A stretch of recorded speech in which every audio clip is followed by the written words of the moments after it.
Hi guys, welcome back to my channel. It's Tiffany. Today on the TLC life, I think I'm going to start doing an intro to my videos because the reason that I named my channel the TLC life is because my initials are actually TLC.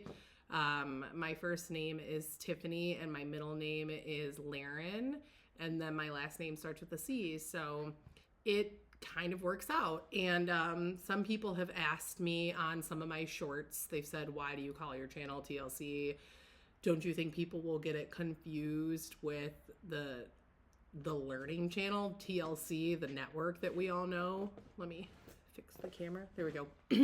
But I never thought about it. I don't know. It's quite literally my initials and my name. So no, I didn't give any thought to it. But hopefully people don't get it confused. I'm not sure.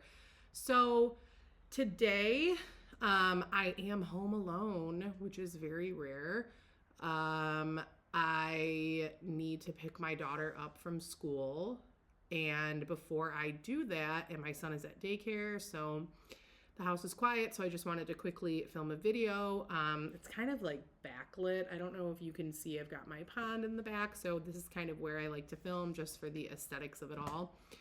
But I kind of wanted to address something that I addressed in my shorts. So on one of my shorts, I basically titled it, Your Insurance Company, Why They're Keeping You Sick, Why They Don't Want to Pay for Your Claims. And I had one person comment and say, oh my gosh, the fats, that's literally what he said. He said, the fats are always complaining and looking for someone to blame.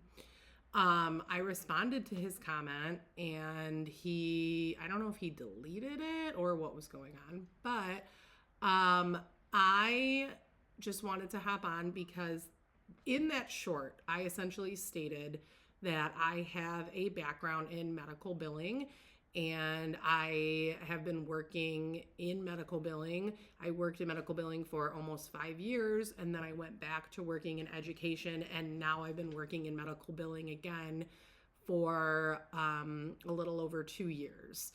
So I collectively have had experience all across the board with processing claims, submitting prior authorizations, and kind of the ins and outs of coding and CPT codes, if anybody knows what that is, and kind of submitting claims. And I've witnessed firsthand the fight that patients have to undergo in order to get their claims approved, in order to get treatment that they need, in order to get prescriptions covered. And even if they are covered, a lot of times they're not affordable for the patient, and services that they require are being cut down. I've worked with private insurance. I've worked with, Medicaid, Medicare. Currently where I work, we deal with a lot of Medicaid patients that have Medicaid, Medicare, but in the past, I've worked with a lot of private insurance companies, Blue Cross, Blue Shield, Blue Care Network, Aetna, Priority Health, things like that. And then, you also have, I've worked with auto claims and workman's comp claims. So that said, I can tell you something that I think we all know, right? Especially when the CEO of, I believe it was United Healthcare. I try not to watch the news more than I feel is necessary because it just makes me feel very sad and scared for the world. But I put it in God's hands. But anyways, when the CEO of, I believe it was United Healthcare, was murdered, I remember there was controversy, and people would think, well, what do you mean? How can there be controversy over a man literally being killed? There was controversy around the motive of the shooter. So we know from, the news that came out following that incident that United Healthcare had been one of the leading insurance companies to deny claims. They had a very high rate of claim denials. So on a broader scale, you have to think of what that means for someone, right? So I'm so let's say I'm an individual and I'm paying my insurance premium every single month, and it gets taken out of my paychecks every single month. I pay for my insurance, and then I go to the doctor and I pay my copay, and I go to the pharmacy and I pay my prescription premium, and I have a deductible, and I have to meet. I mean, there's so many different variables that go into insurance that I think a lot of people don't understand. And there's deductibles, and there's out-of-pocket max amounts, and then there's in-network and out-of-network, and your doctor, your primary care might see you for something and treat you for something and then say, well, I'm not qualified to treat you for this because I'm not a specialist in this area. Because typically your primary care physician is just a general practitioner. They don't have a specialty practice. So then they send you to a specialty practice like a cardiologist for your heart, or an endocrinologist, which is what I've seen for your hormones and for PCOS, or people that have to go to see oncology, people that have cancer diagnosis. So those are your specialty physicians, right? But then a lot of times these specialty physicians, it's very difficult to find a specialty physician that is in network with your insurance. Because a lot of people, especially doctors, we see more and more doctors going into their own private practice because they don't want to deal with the red tape of insurance companies and claim denials. And I can't imagine, and I just want to preface this, I am not a doctor, I am not a nurse, I am not a healthcare professional in any way, shape, or form. I am just somebody who has worked in the healthcare industry on the back end, on the end with dealing with billing and the financial aspect of things. So, but as I was saying, can you imagine being a doctor and knowing that your patient needs care and having your patient denied that care and there's nothing you can do about it? I mean, it's very disheartening that in this country we have people who literally go into debt, who have to take out a second mortgage on their home, who cannot afford to pay for other necessities because they're spending so much in healthcare that for things that they need. It honestly, you would be very hard pressed to try to find a healthcare practice and convince me that it's elective, right? Like a lot of insurance companies, they don't want to cover certain things because they think it's elective. They, don't want to cover a lot of things, especially under the umbrella of weight loss and weight management. A lot of insurance companies do a workaround and they say, well, it's elective, right? A GLP-1 is elective, right? It's not something that you're doing that you are doing because you're actively in need of medical treatment. It's seen more as a preventative care, which insurance companies are really reluctant to pay. And going back to my own experience working especially in claims. So I worked for a physical therapy office, and in that physical therapy office, we were attached to a neurosurgeon's office. And we saw a lot of people that were workman's comp and auto insurance, and some people who, just had degenerative disc disease and spinal injuries and scoliosis. And I have a friend who was born with scoliosis, and he had to have a spinal fusion at 17 years old. So we worked with a lot of patients that had serious injuries: a spinal fusion, a cervical fusion, a lumbar fusion. These are serious injuries, and part of my job was to submit for prior authorization for treatment. So we dealt with a lot of insurance companies, and primarily primarily we had workman's comp and auto claims that were denied, right? Because workman's comp and auto claims, they don't want to pay for any more treatment than is what is absolutely necessary.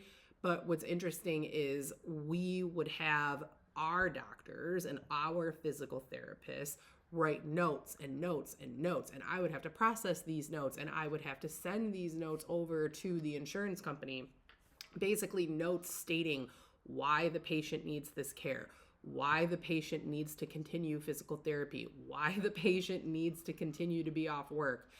And insurance companies actually have their own healthcare professionals that work for them. So they have their own nurse practitioners, their own sometimes, I don't know if they have PAs, physician's assistants, but the biggest one that I always saw was a nurse practitioner. So, insurance companies have medical healthcare professionals that work for them.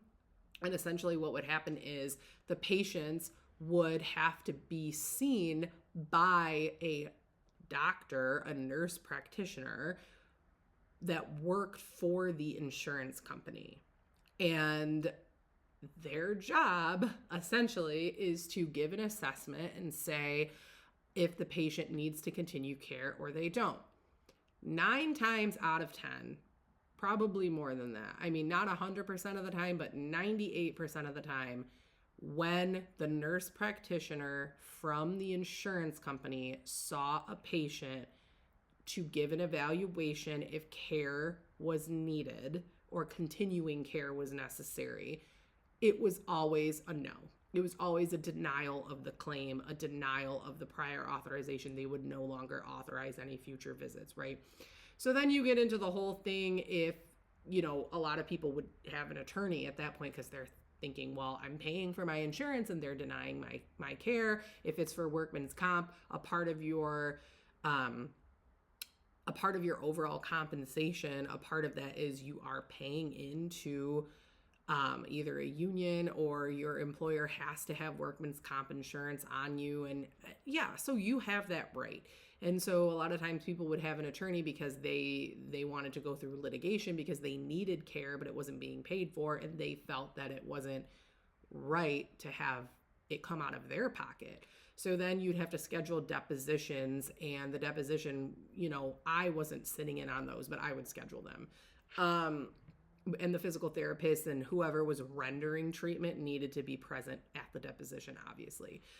So that's not in the scope of weight loss management and, weight management like GLP-1 injections. But I'm just giving an overview of my experience of how I know that insurance companies do not like to pay claims, right? They are in the business to make money. They are worth billions of dollars. These companies are billion-dollar companies, right? And they did not become billion-dollar companies by paying every single claim that comes across their desk. It just doesn't happen that way. You have to jump through massive hoops to get something covered. So what I said in the short was there are people who are starting to take matters into their own hands. Enter in these telehealth companies that are selling compounded trizepatide and compounded semaglutide. Now, let me be very clear. I am not referencing these off-market or gray market is what they call them, compounding different peptides, and you have to mix the peptides on your own and you have to inject your... No. That's not what I'm talking about. I am talking about compounding pharmacies that are recreating I guess, lack of a better term, generic version of trizepatide and semaglutide, because they know that obesity is a major problem in this country, right? We have a major problem with obesity. Obesity is the leading cause of death in the United States. They know that more people are needing this medication than what are getting approved for the medication. So, and they also know that paying out of pocket for this medication for many people, the average person, that is out of the question, right? So what's happening is these compounding pharmacies are starting to recreate the generic version of these medications to make them more accessible to the average consumer. So people are taking matters into their own hands, and they said, well, yeah, I'm overweight. Yeah, I'm obese. Do I have prediabetes? No. Do I have comorbidities that would that my insurance would consider a valid reason that would qualify me to get these medications. No, I don't have any of those comorbidities, nor do I want to get these comorbidities. I don't want to be a pre-diabetic. I don't want to have high triglycerides and high cholesterol and hypertension. I don't want that. Why would someone want that? And furthermore, you have to ask yourself the question, why are insurance companies waiting until it gets to that point? Then they'll say, oh, now you can be approved. And many people already have certain comorbidities and they are not approved either, because the drug was originally developed for people that have clinically diagnosed diabetes. That's why Eli Lilly, who is the name brand manufacturer, they manufacture Zepbound and Mounjaro. They want to monopolize the GLP-1 market, okay? They want to be the only manufacturer so that you have to go through them. Basically, all roads lead to them. That's what they want. And that is because it's a business, right? These people are making billions of dollars off of the obesity epidemic in this country. So that's why Eli Lilly is suing these other compound pharmacies that are recreating their product and distributing it at a much more reasonable price point. So the reason that I made the short and saying that your insurance company wants to keep you sick is not because I'm fat and complaining.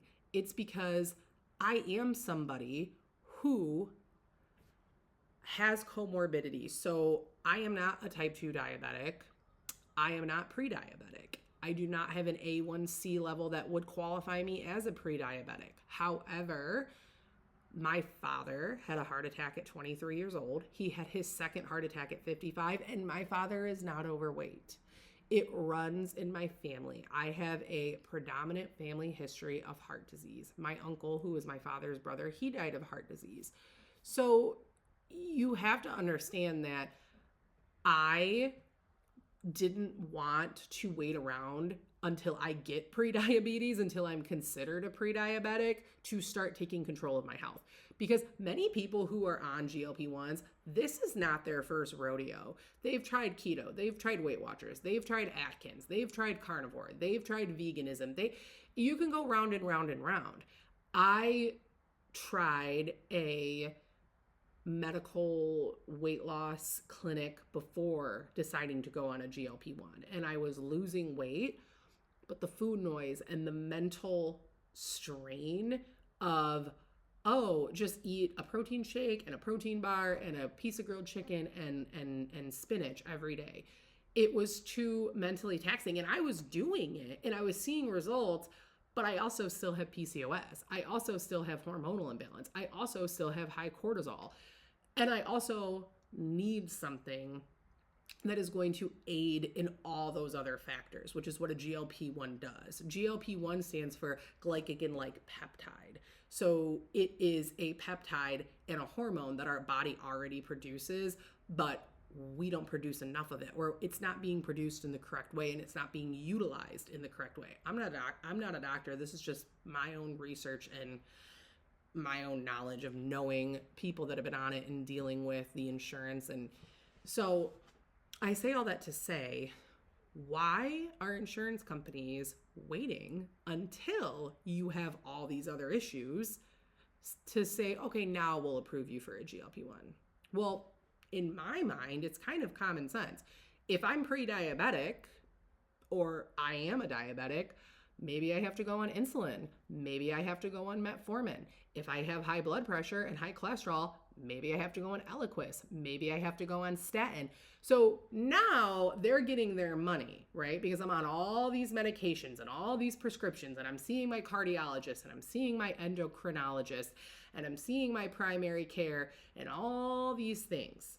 They're getting their money because now I'm going down the gamut. I'm going down the list. I have my medication pill pack ready to go. It's fully loaded, okay? They're getting their money. So why would they be giving me a medication to help me lose weight that could potentially reverse all of those things? Do you see what I'm saying? So The FDA is a good thing. It serves its purpose. It has a time and a place. However, I do understand that the FDA doesn't have, my computer just completely went black. I don't know if I was still recording, but the FDA doesn't have full jurisdiction over everything. So just because something isn't FDA approved doesn't necessarily mean that it's dangerous, right? Because look at how many things in this country are FDA approved that if you were to go to Europe is completely illegal, okay? So I'm going to be following these lawsuits with Eli Lilly to give you content, to give you information, if not for anything else, because I'm interested in this. This is something that is extremely fascinating to me, that we have a company that's manufacturing these medications on a massive scale, right? To the point where there were shortages of them, which was another catalyst to these compound pharmacies creating these medications, because there was a shortage. And now you best believe all the elite of the elite of the elite, like Oprah and who else, Kelly Clarkson, all these people, these celebrities that were coming out like, yeah, I've been taking Ozempic, yeah, I've been taking Zepbound. They had no problem getting their medication. The shortage did not affect them, but the shortage did affect the mom who's had 4 kids, who's been struggling with her weight her whole life, who hasn't been able to lose weight, who now is a pre-diabetic. Oh, the shortage affected her, who's paying thousands of dollars a year for insurance. The shortage affected her, okay? The shortage affected the average person. So, these compound pharmacies, they serve a purpose. I think you need to be very careful. I think you need to do your research. A lot of the ones that I've seen online, like the Hers and the Mochi Health, there's another one, I'm not sure, but Mochi and Hers are the two that I know of for sure. Now, Mochi, I've heard really good things about. Hers, I don't know. I'd have to do more research. If you are on a compound trizepatide, please, or semaglutide, compound GLP-1, please link it below. Has your company reached out to you and told you, hey, because of the lawsuits, because of the FDA, putting a ban on manufacturing or a stop date on manufacturing, we will no longer be able to distribute your medication? Please, I've heard of people saying like, I'm going to stock up, it's on back order. I would like to know, because I get my trizepatide through a medical weight loss clinic. It's called Options Weight Loss. I'm in Michigan, but I know they have other clinics in other states. They get their trizepatide and their semaglutide from a pharmacy called PQ Pharmacy. They're in Florida. They do not produce, they are not a compounded pharmacy, but they are FDA approved. And they do produce the pure peptide. So it's not a compounded peptide is the best way I can describe it. But, not everybody has access to that, right? And I think Eli Lilly coming out and coming for these compounding pharmacies and saying, no, we're going to monopolize the market. If you want these drugs, you have to come through us. Hard stop. And a lot of people are getting rejected by their insurance companies. It's becoming a massive issue. The obesity rate in this country is going up. We are having more and more research coming out about women in perimenopause, about people with PCOS and hormonal imbalances, about endocrine issues. These are all contributing factors that people don't take into account and don't take into consideration when they make ignorant comments like, why are the fatties always complaining? I mean, any comment is good. Any comment is good for me because I'm trying to grow my channel. So any publicity is good publicity, right? But I just wanted to come on here and do a quick video just on my thoughts about the insurance, the claims, the current lawsuits going on with the compounding trizepatide and semaglutide. I think we all need to be really aware, especially people that are in the community that are taking a GLP-1 or are considering getting on a GLP-1. I think it's really important for us to be aware and educate ourselves on why it is so difficult for us to get these medications. Why aren't these medications being made more accessible? You understand, and if you don't understand, please understand the profit margin that these companies, even the compounded pharmacies, but especially Eli Lilly, the profit margin that these companies are making are 100%, 200%. It's insane, and it shouldn't be legal. It shouldn't be legal. We've seen in the past, CEOs of pharmaceutical companies and CEOs of healthcare insurance companies being put under fire because of the immense profit margin that they are making for their product that people need in order to live, right? I'm talking insulin, I'm talking medication for diabetes, I'm talking high blood pressure medication, cholesterol medication, metformin. These are things that people need to live, and there are people profiting off of it.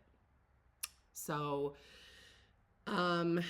I think, I get it. We live in it's capitalism. Okay. I get it. But I think we really need to band together as a community and become advocates for one another and say, look, if you don't want us to have the compounded version, you don't want people taking your formula, fine, make it more accessible because we need it. And it's something that people need. And it's something that's working for people. And I think that is what is the catalyst to this whole thing, especially the start of these lawsuits. It's working for people. People are reversing their type 2 diabetes. People are reversing their insulin resistance and their PCOS. People are reversing their high A1C. People are lowering their cholesterol. People are seeing results. I think these companies didn't realize just how powerful these medications are, even though they've been out since 2008, 2012 was when the first GLP-1 was being tested, but it was a multiple time a week injection. But yeah, they're working. And I think when something's working, there's money to be made, and the insurance companies know that. So if you have any comments, I would love to hear them. I would love to build a community. I would love to know what your thoughts are.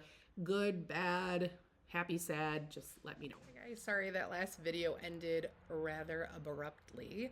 So I just wanted to come in and kind of film a little goodbye. I would love to know your thoughts. Like I said, please comment down below. Please subscribe to my channel because I am going to be uploading multiple times a week, and it's all going to be different content, I think a little bit for everybody, but it's all going to be like GLP-1 related, keeping up with these Eli Lilly lawsuits, meal prep, really quick, like simple on-the-go meals, proteins, what I eat in a day. I'm going to take you with me to my next injection appointment and kind of film a video about making the potential decision to titrate up to 5 milligrams because I'm currently on the 2.5, but I did just take my 4th 2.5 injection on Tuesday. So a lot to unpack. So let me know, and please subscribe and leave any type of comment. I'm open to any and all suggestions. Bye.